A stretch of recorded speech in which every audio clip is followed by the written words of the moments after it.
Madame entrou no avião achando que o voo é particular. 1, 2, 3 bagagens de mão e o compartimento todo fica só pra ela.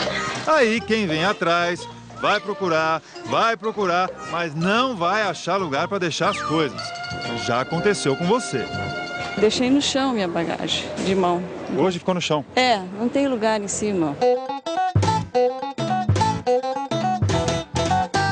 E quem nunca disputou o apoio de braço? Você acha que ele é seu, mas o vizinho pensa igual. Aí fica um querendo pegar o espaço do outro. É complicado.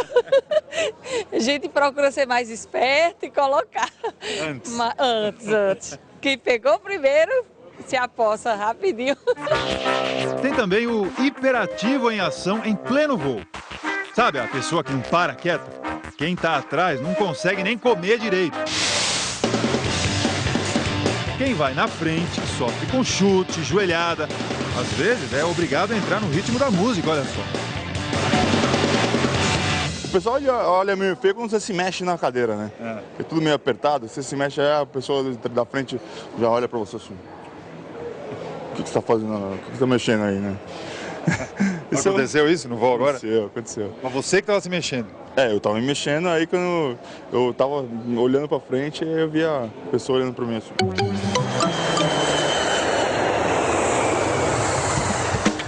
Aí o avião parou, a luz acendeu e começa aquela correria para sair. Todo mundo querendo passar ao mesmo tempo. Coitado de quem ficou para trás. Exageros à parte, com tanta gente voando hoje em dia, estes tipos de cena têm se tornado cada vez mais comuns.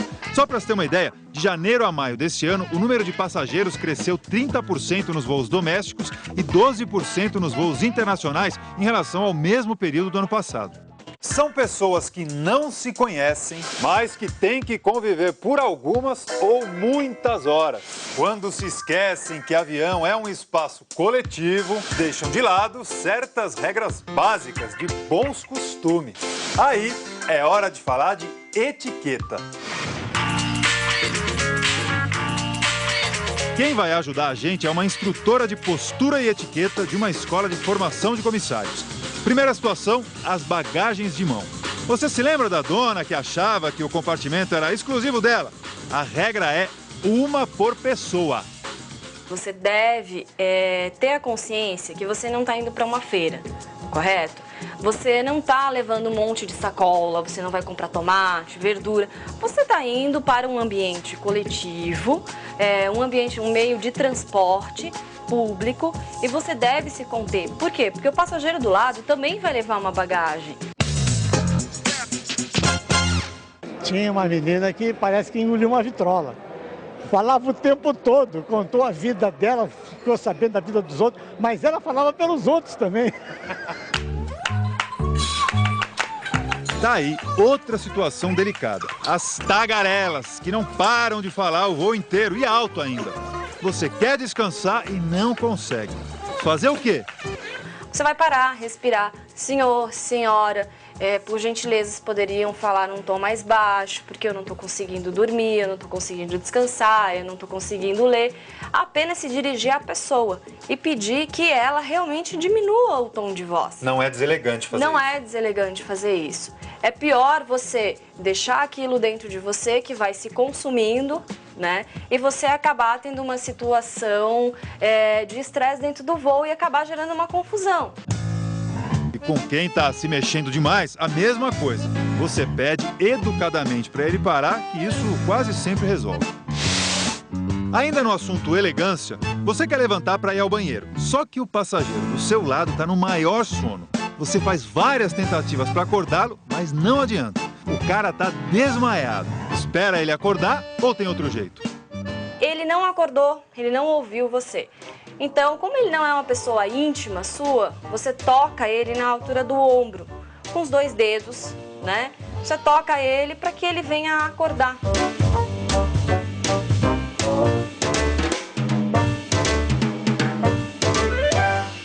Foi horrível, a pessoa bebeu acho que cerveja demais, ficou exalando o cheiro da cerveja assim do lado, era classe econômica, aquela coisa apertadíssima, né, que você fica super invadida no seu espaço vital e foi bem ruim, assim. Essa é péssima. O cidadão já entrou meio mamado no avião, bebeu mais durante o voo e começa a ficar inconveniente. Para quem está do lado, nesse caso, só resta pedir para mudar de lugar. Mas vamos combinar que o beberrão podia ter evitado o vexame? Você está num ambiente pressurizado, que é o caso do avião, você não está num bar, você não está no boteco da sua esquina. Então, assim, bom senso nessa hora, né? Cerveja é uma cortesia da empresa, né? Para você dar uma relaxada, não é para você se embriagar, não é um boteco. Essa é a diferença. E para encerrar, uma perguntinha para quem trabalha no avião. O que para vocês é inaceitável num voo? É chamar os outros, ei, psiu, psiu. Às vezes ela pode estar atendendo uma pessoa que passou mal, está resolvendo algum procedimento. Ela vai vir, ela vai atender o senhor. Calma, paciência. Tá passando, comissária, por favor, né? Com educação. Dizer por favor, obrigado, né? Ser gentil, tratar o outro como a gente gosta de ser tratado.